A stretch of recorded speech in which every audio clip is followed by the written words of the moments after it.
Welcome to this session, Will DEI Ever Die?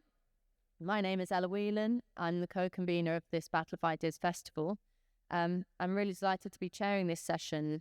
DEI is, I think most people, when they think about it, they think about that, the idea of the lanyard class, the policies, the pronouns, the ticking the boxes, going to the workshops, doing all the stuff that's become commonplace in many areas of work life, certainly. I think we phrase this as, will DEI ever die, as a recognition that it certainly hasn't died yet, and that there is still a lot of scope for discussion about this, despite the honourable and brilliant wins in the last sort of year or two. So, a fantastic panel to get into this. I'll introduce them fairly briefly, and then they'll have 5 to 6 minutes, and we'll just get stuck in from the audience. So first off is Andrew Doyle. So here to my left, Andrew Doyle is a writer, comedian, and broadcaster.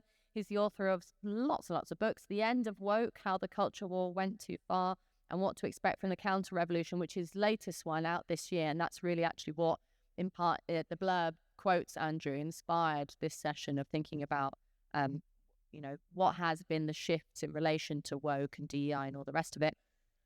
Also wrote The New Puritans, How the Religion of Social Justice Captured the Western World, and Free Speech and Why It Matters. He's created Titania McGrath, who's the awful woman, fake woman on Twitter, who many of you will have laughed at. She's got her own books, can you believe it? That's how prolific Twitter is. Created and presented Free Speech Nation on GB News, which many of you have been fans of.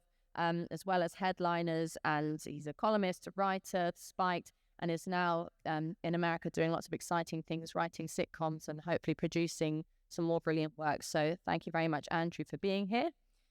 Next up, we have Akua Reindorf, KC. Akua sat next to me here, is a barrister at Cloisters Chambers, specialising in employment, discrimination and human rights law.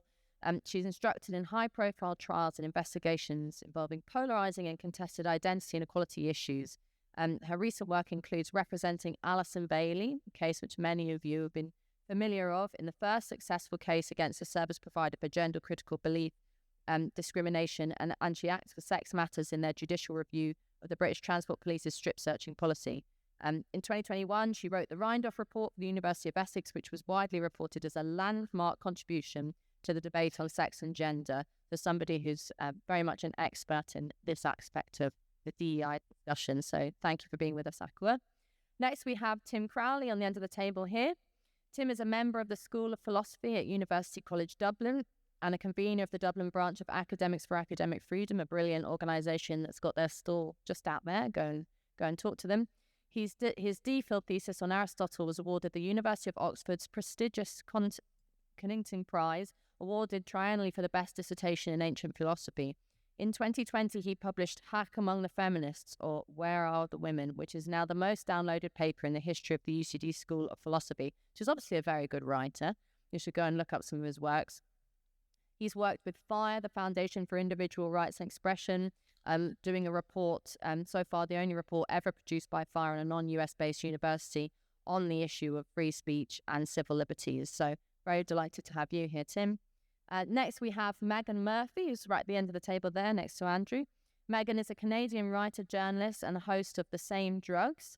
A long-time feminist, she was among the only people in Canada to speak out against gender ideology and identity back in 2012. And I remember seeing Meghan's name way back before, when working at Spiked, way back before the trans issue became such a hot, recognisable political topic that everybody knows something about. So Meghan's been doing this for a long time.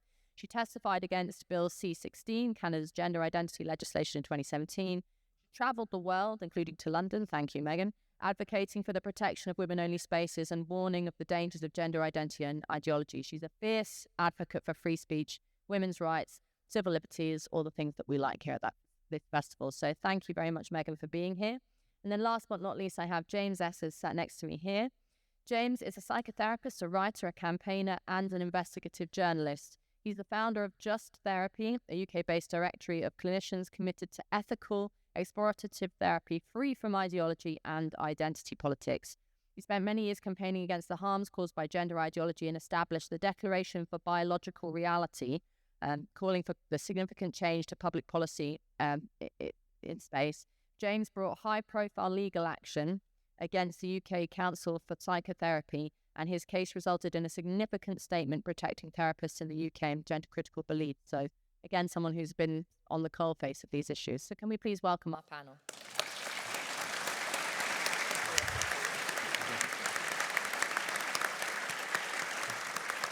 Okay, 5 minutes. Andrew, away you go. Okay, I want to start by talking about frauds. I'm a big fan of a good fraud. One of my favorites was Alexander the Prophet, who's written about by Lucian in AD 180. And this was a guy who invented a snake god. And he literally created a papier-mâché head, human head for a snake body. And he would be a ventriloquist, really, and would talk to people and give them, tell them the future. They would pay 2 drachmas a pop. I don't know what a drachma is, but it sounds a lot, right? And he made a lot of money. There have been others. Mary Bateman is another one of my favourite frauds. She created what she called the prophet hen of Leeds in 1806. And she would etch prophecies onto eggs with this concentrated vinegar. And then she made a lot of money out of that. But she was doing it. It wasn't the hen. And another one I love is Mary Toft. I'm a big fan of Mary Toft. Mary Toft, 18th century, she convinced the whole country that she was giving birth to rabbits.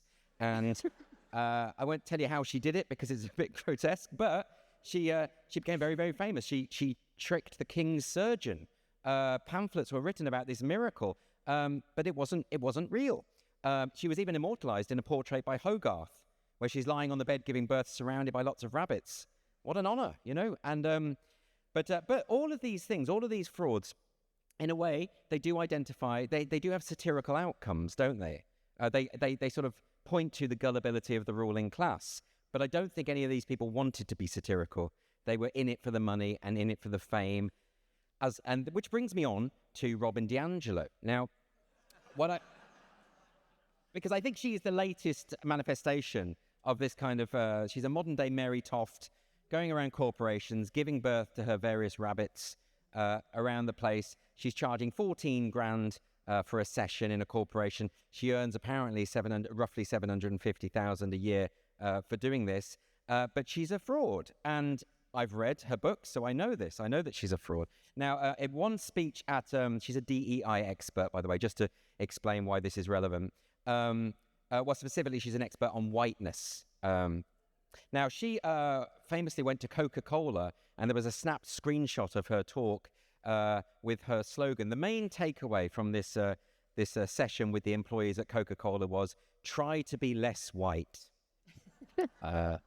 Now, Hayden Prowse is a comedian. He pointed out that anyone who has the misfortune of passing a group of Eton boys at Notting Hill Carnival will know that trying to be less white is literally the whitest thing that anyone can do. Now, she's written some terrible books. White Fragility is an absolutely god-awful book, and so is her follow-up, her sequel, Nice Racism, How Progressive White People Perpetuate Racial Harm. She actually cautions in that book, she says, don't smile at black people. She says that smiling at black people is a way for this is a direct quotation, a way for white people to maintain moral integrity in the face of racial anxiety. Over-smiling, she says, allows white people to mask an anti-blackness that is foundational to our very existence as white. Speak for yourself, love, you know what I mean? I mean, it's definitely foundational to her existence, I've got absolutely no doubt. But nevertheless, so she's a nightmare. In the book White Fragility, she actually complicates and problematizes that beautiful ideal of colorblindness espoused by Martin Luther King to judge people by the content of the character, not the color of their skin. She problematizes this as a form of white supremacy. That is where the culture war has taken us. You now have a white woman berating Martin Luther King for being a racist in the name of progressivism. So, you know, it's obviously fraudulence. Now, I should say, when we're talking about DEI, that a lot of it starts with good intentions and there are good things about it. We shouldn't be blind to the fact that discrimination still exists in society. It always will. Human beings are fallible. That's something we need to guard against. The liberal approach is to guard against it as and when it appears, not to imagine it exists in places that it doesn't, as Robin DiAngelo does, and charge a fortune to tackle it. You know, I mean, her whole principle is that, she actually says in White Fragility, sorry to go off on one, she says in White Fragility that the era of Jim Crow wasn't as racist as today, because at least Jim Crow was a visible system, And now racism has been subsumed, made invisible. So you need people with PhDs in whiteness to be able to detect it.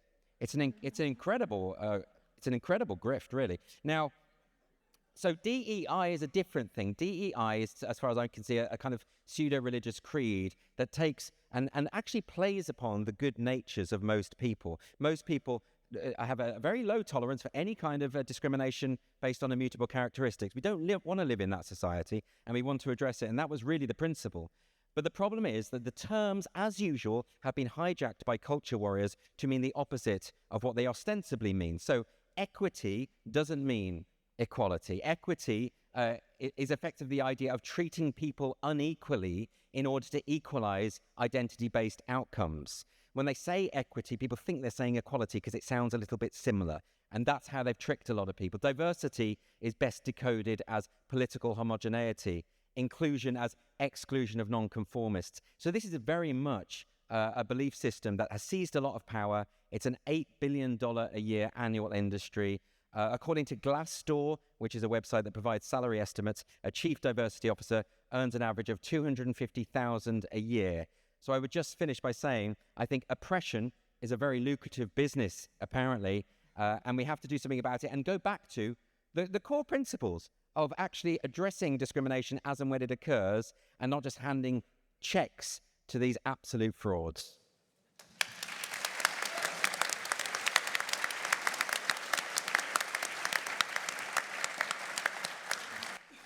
Agnes. Thank you, Ella. Well, I'm not a comedian, so I'm going to say much the same as Andrew, I think, but without all the jokes and with lots of boring legal bits in, because I am a lawyer. But as well as being a lawyer, I am also a mixed-race, disabled, gender non-conforming, left-wing lesbian. So I've had a laugh already, so it's a wonder, really, that I'm accused of fascism so often off blue sky like that. But I mean, it really actually, it isn't a wonder at all. It isn't a mystery at all. The reason why I'm accused of fascism on blue sky is because I'm perceived to be a TERF, and my apparent dissidence obliterates every claim to privileged victim status that I could possibly otherwise have. So I'm going to start with the proposition that identity politics, which isn't a phrase I particularly like, but I'll use it because we all know what it means, isn't actually fundamentally about these nebulous identities. It's about adherence to a set of ideas, to an ideology. And the EDI industry is the institutional arm of that type of politics. I'm going to talk about EDI instead of DEI because I'm not an American. But although I understand it makes the title of the session less fun, I'm going to make 3 points about the EDI industry. One is that the problem isn't the abstract concepts of equality, diversity and inclusion. The second is that the problem is not how those concepts are embedded in our law in the UK. And the third point is that the problem is the implementation of EDI in institutions, which I think is really pretty much what Andrew has said. Now, but my first point, the problem isn't the abstract concepts. I mean, in principle, obviously, equality, diversity and inclusion are all good things to aim for in a democratic society, but it all does hang on definitions. I use equality and not equity for exactly the reasons that Andrew has set out. Equity is about redress and retributive justice for people who are perceived to be from marginalised communities. But equality is a different thing, and it's what the UK law deals in. It's equality of opportunity, not equality of outcome. It means removing irrational barriers to progress and participation for individuals, barriers like their sex, their class, their race. Well, not their class, actually, at the moment, but race, disability, and so on. Diversity is about the value of having different perspectives, fundamentally, in my view. That's my own personal definition of it. It recognises that society and its institutions benefit from the contribution of different sorts of people who have different life experiences. And so at its heart, it is actually about viewpoint diversity rather than anything else. If everyone in a company is a white Oxbridge-educated man, then the chances are they'll all have similar views and attitudes and ways of going about things, and you'll end up with an echo chamber. if you have a diversity of life experience, you're more likely to be able to nurture talent, develop ideas and ensure innovation across society. It's like the battle of ideas come to life. And it also means that the common interests of people who do come from marginalised groups are more likely to be represented in decision-making. So that's all fine. Inclusion is the most horrifically misrepresented of the three soldiers in this battle. It does not mean everybody has to be included in everything. It means nobody should be excluded from things for irrational reasons. That's my definition. So those are all great, those three concepts. The problem, my second proposition, the problem is not how EDI concepts are embedded in UK equality law, that is the Equality Act, and its various regulations, which are designed to advance equality, diversity, and inclusion in the ways that I have defined those concepts. It's very much focused on equality of opportunity. I mean, you may criticise bits of the Equality Act, you may criticise the protected characteristics. I know a lot of people do, but it seems to me to work actually incredibly well. It focuses on removing irrational barriers. It doesn't generally deal with redress or retributive justice. And importantly, it actually does value viewpoint diversity above all other types of diversity. The protected characteristic of religion and belief is a protected characteristic which has only recently come to prominence following Maya Forstater's case, which effectively implements the human right of freedom of expression into discrimination law. And because freedom of expression is the preeminent or foundational human right, in many circumstances, because of the complex way in which the Equality Act works and the very well-developed tests, legal tests that come into play, in very many circumstances, freedom of expression will override where there is a conflict of rights. And the run of successful gender-critical discrimination cases recently really demonstrates it. And the Equality Act also establishes inclusion as the default, but carefully circumscribed situations in which it's rational and reasonable to exclude people, like single-sex services, occupational requirements, and so on. So thirdly, and very quickly, the problem is the implementation of EDI in universities. A lot of misinformation has abounded over very many years about what DEI or EDI consists of. Various lobby groups, charities, and individual professionals in this industry have bent and twisted the law to fit a version of EDI which prioritizes equity over equality, spurns viewpoint diversity altogether, and defines inclusion as everybody having to be included in everything except people who have the wrong opinions. And this is just straightforwardly unlawful in many ways. And we've repeatedly seen that when these issues have actually hit the courts or tribunals, which is why the gender critical movement has been its most successful when it's gone to the law. And I think it is the law that will kill the EDI industry in its current manifestation. And I finished.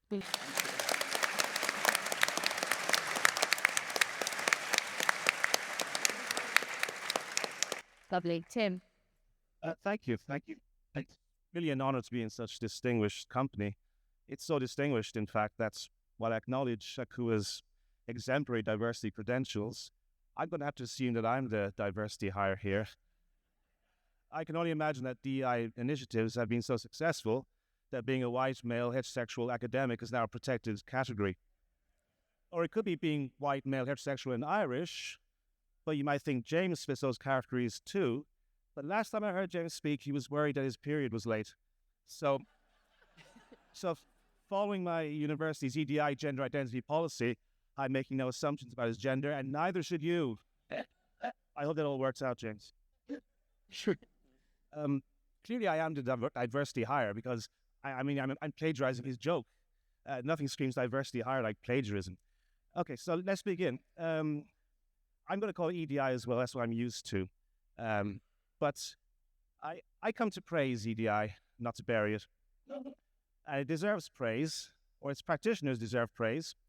Socrates claimed that it was very difficult to find a teacher of virtue, because to recognize such a teacher, a true teacher of virtue, one would first have to know what virtue is. But then why would you need a teacher? Well, Our university EDI units know what virtue is and are happy to teach it, and they teach it in the best way, using simple, repeatable slogans. Our EDI units know what virtue is, they can teach you what virtue is, and no one is better at signaling virtue than your university EDI unit. Just think of everything EDI does for you. Actually, don't think. Let your local EDI unit do the thinking for you on all the hot-button topics. Gender, race, immigration.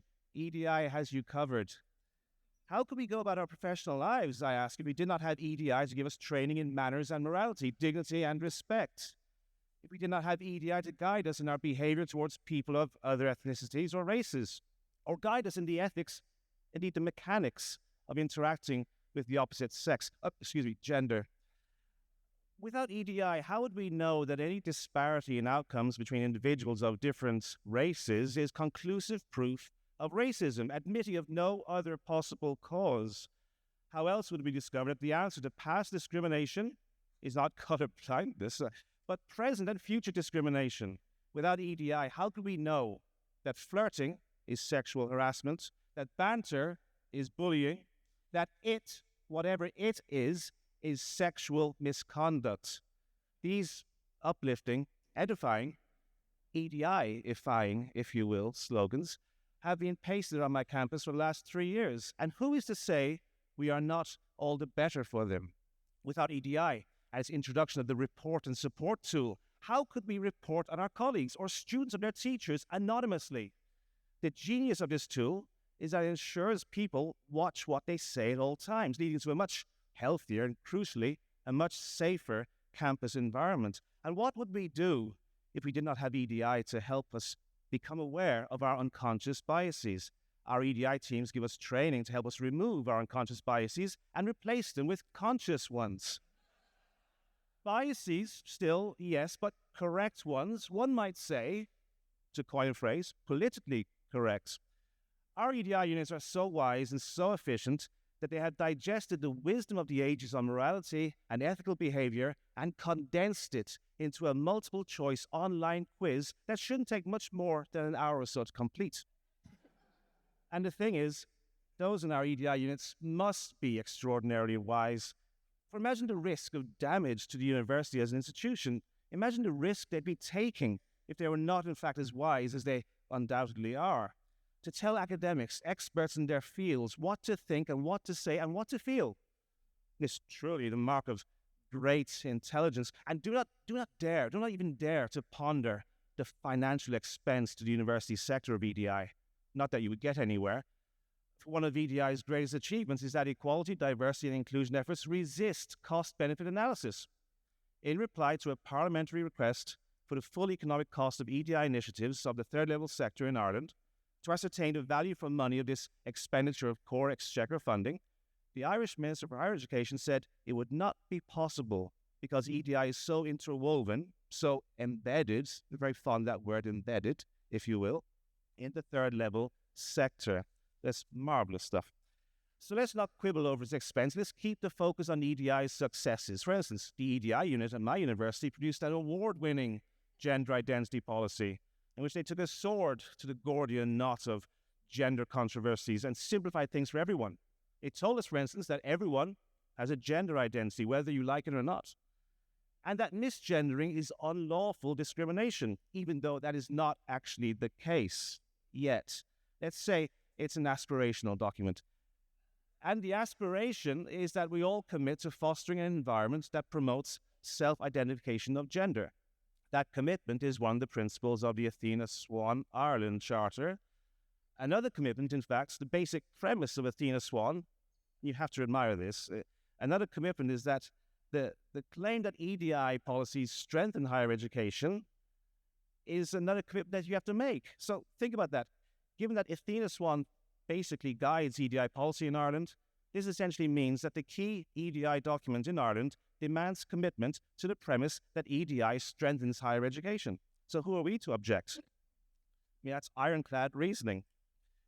Athena Swan, of course, is something that Irish universities can voluntarily adopt, with the bonus that such voluntary adoption will mean the university becomes eligible for government funding. So tying Athena Swan participation to government research funding is described in the Athena Swan literature itself as an effective stick for compliance. Really, we shouldn't see it as a stick. It's more of a carrot at the end of the stick, a reward for being a good university. So when we have EDI, why have battles of ideas, marketplaces of ideas, when we can just have one idea which the whole university gets behind? What a blessed relief to have a section of the university devoted to easing the difficulties of thinking for oneself. Thank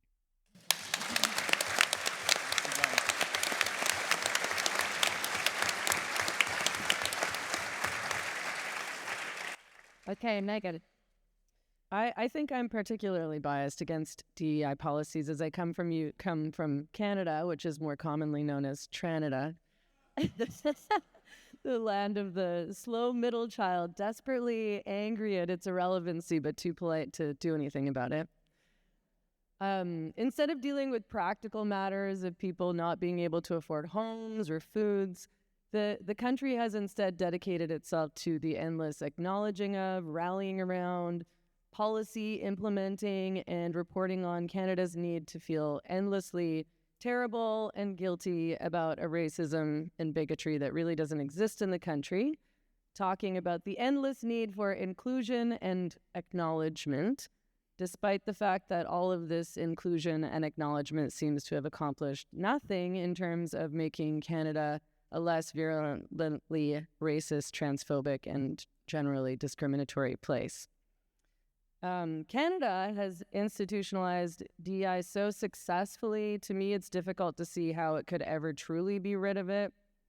Having very astutely reelected the exact same Liberal Party that destroyed the country over the past 10 years, propagandized and demoralized its citizens so deeply that Canadians have handed their fates over to the very state which funds and therefore controls the media, healthcare, education, the arts, which in Canada really only exists now on account of government grants, and just about every other institution in the country.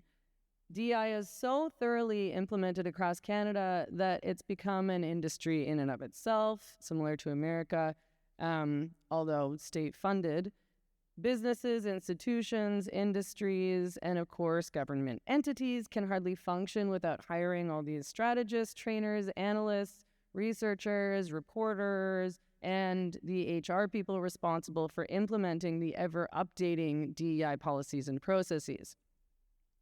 Diversity, equity, and inclusion in Canada means, according to the Canadian government, creating an inclusive workplace, and again, acknowledging, discussing, addressing systemic racism and discrimination, and accommodating specifically the 2S LGBTQI+, which is what the government is officially calling this apparent group now, individuals. So one of the main problems with Canada is that, again, nearly everything is state-funded. So this means that these institutions and these sectors are dependent on the government and government grants for their survival. And the government in power, again, the Liberal Party, has ensured DEI policy must be adhered to in order for any of these individuals or sectors or organizations to continue to receive funding. This is why the media sucks in Canada. Most of it's government funded, so they're just towing the line of the Liberal Party, otherwise they lose their jobs. This is why the arts suck and why public schools have become sites of political indoctrination rather than sites for learning, and why the entire country is plastered in pride flags and engages in land acknowledgements ahead of every event, talk, press conference, and even school day. I'm told by many parents that their children must recite land acknowledgements every morning, and of course students must participate in Pride Weeks, which I guess add the extra LGBTQ plus indoctrination to the regular LGBTQ indoctrination they receive regularly. Things like Orange Shirt Day, in order to ensure these kids feel sufficient guilt about being colonizers and white supremacists. On the bright side, DEI has created many jobs for many people in Canada who like to waste their time and our time, as well as taxpayer money. Last year, Justin Trudeau committed to spending over $100 million in taxpayer money on anti-racism and DEI consultants. The government, as well as all these other institutions and many, many businesses, hire trainers and strategists to teach people that they in their country are very racist and transphobic, and then, again, instruct them on how to effectively feel guilty about this. Then, of course, there's all the strategies that are implemented, the monitoring of reporting on the strategies, the collecting of data on the strategies and their outcomes, the creation of tools and processes for employees to discuss the creation and nurturing of an inclusive workplace, the continued examination of systemic issues and trends regarding racism and discrimination, and the ever-important raising of awareness, which includes the planning and recognizing of various days and weeks like Black History Month, Indigenous Awareness Week, National Truth and Reconciliation Day, also known as Orange Shirt Day, which mostly recognizes the imaginary mass graves of children never discovered on old residential school sites. Canadians seem very morbidly to want these children's graves to exist. They've never been discovered, but they really, really want it to be true. National Indigenous Peoples Day, National Indigenous History Month, Multiculturalism Day, International Day Against Homophobia, Transphobia, and Biphobia, Transgender Day of Remembrance, to remember, I assume, that no trans-identified people have ever been murdered in Canada on account of being trans, and Pride Month, which seems to have extended into Pride Decade. DEI in Canada has had a dreadful impact, not just on the arts, which are a joke. Any writer, musician, filmmaker, actor who is any good leaves for America. The ones who stay are the untalented ones, reliant on government funding and grants, and therefore producing woke poetry about life as a gender-fluid member of the Nigerian diaspora. And in fact, there was a case that was reported on recently of a young Canadian man who took on various invented names, you guys might have read about this guy, and minority identities in order to just be able to publish his poetry, because he couldn't as a white, cis, straight man. So he decided to test the limits of the poetry industry and just how much buffoonery it was willing to permit in the present day. I want to read one of his poems, sort of. I'm sort of regretting deciding to do this. Right, quick. Here, I'll just read like the first couple sentences. This one got published. To or not to William Shakespeare's Little Cum Slut? That is the question. I want Billy Bard to speak, my big, juicy fanny. It goes on and on like this. I'm not going to go further. There's a lot of question marks and X's and numbers in here, too. So this is how he was able to be successful. One would think that all these advancements in DEI, Canada would finally have rid itself of its white supremacy and various bigotries, but no, according to the government and its derivatives, we're as hateful and discriminatory as ever. One of the worst impacts, though, of DEI, okay, I'm almost done.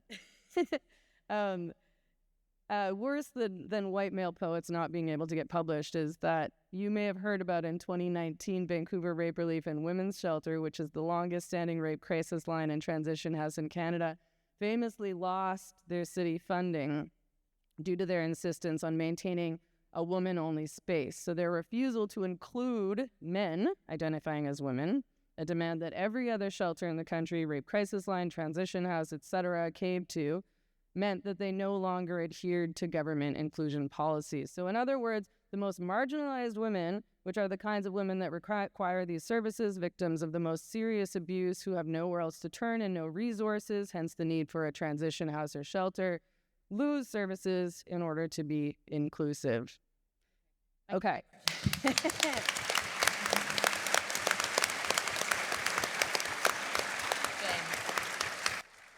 Thank you. Firstly, Tim, I'd like to thank you for asking after my health. I feel like I'm in a safe space, so I'm comfortable saying that I haven't yet had my first period.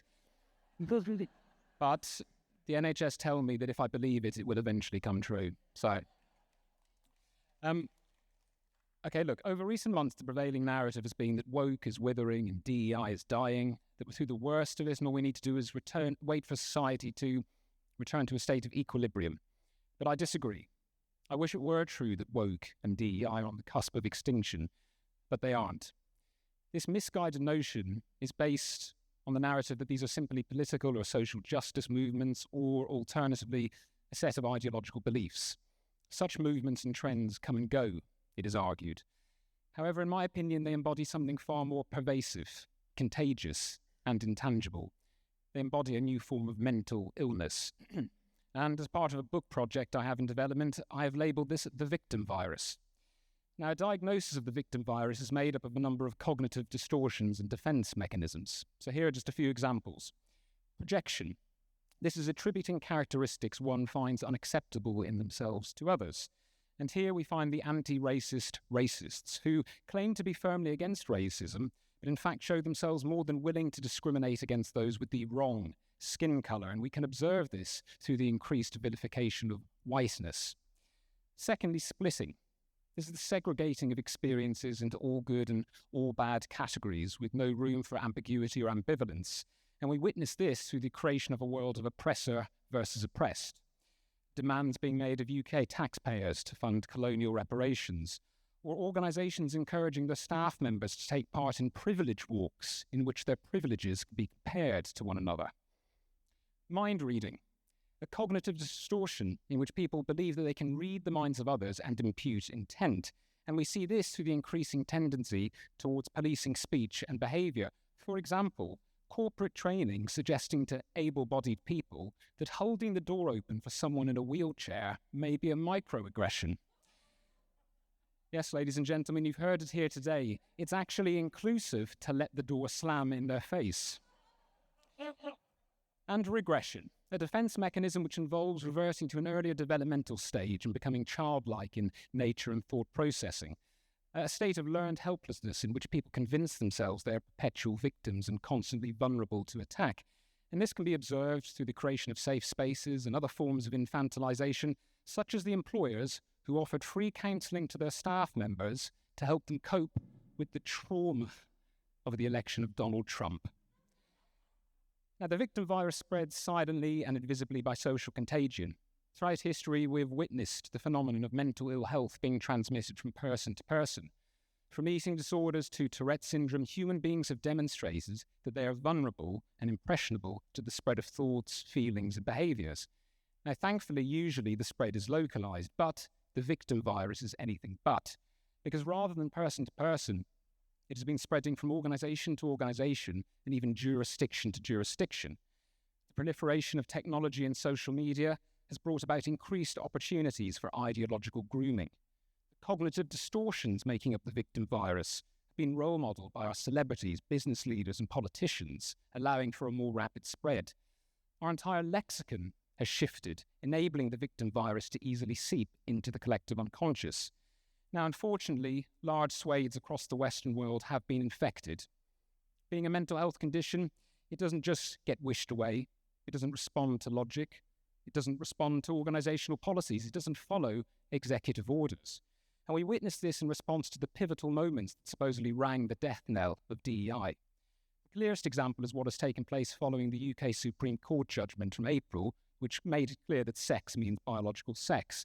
Now, it was assumed that society would fall nicely in line and gender ideology would fizzle out, and yet 5 months later I can confirm that nothing is further from the truth. NHS trusts continue to fly the trans pride flag and instruct colleagues to use preferred pronouns. Children's charities continue to parrot the line, trans women are women. Celebrities continue to come out as non-binary. Girl guides continue to allow boys to share female toilets and even bedrooms. Museums continue to glamorise bodily mutilation, and members of the public continue to be cancelled for having the wrong opinion. This has been further exemplified over recent weeks by the tragic and chilling murder of Charlie Kirk, a man whose life mission was to try and use common sense and logic to defeat nonsensical ideology. After years of being called a fascist and told that his words are violence, someone decided to use actual violence to silence his words forever. And the depressingly high numbers of people who took to social media to celebrate his demise in the name of DEI was in some ways even more chilling. The narrative being that if you disagree with someone's opinions, you are justified in extinguishing them altogether. This is mental illness. The sad truth is that the way many of us think and act has changed beyond recognition, perhaps irreversibly. Left untreated, the consequences of being infected with the victim virus are dire. Hostility, division, narcissism, the death of meritocracy, cancel culture, the erasure of biological reality, eternal victimhood, and societal scaremongering. Now, if you want to know what my proposed treatment involves, I'm afraid you're going to have to wait for the book. However, if anyone here today is convinced that their child, their spouse, or maybe even their boss has been infected by the victim virus, please do come and speak to me after the session finishes, and I will be more than happy to diagnose them free of charge. Thank you very much.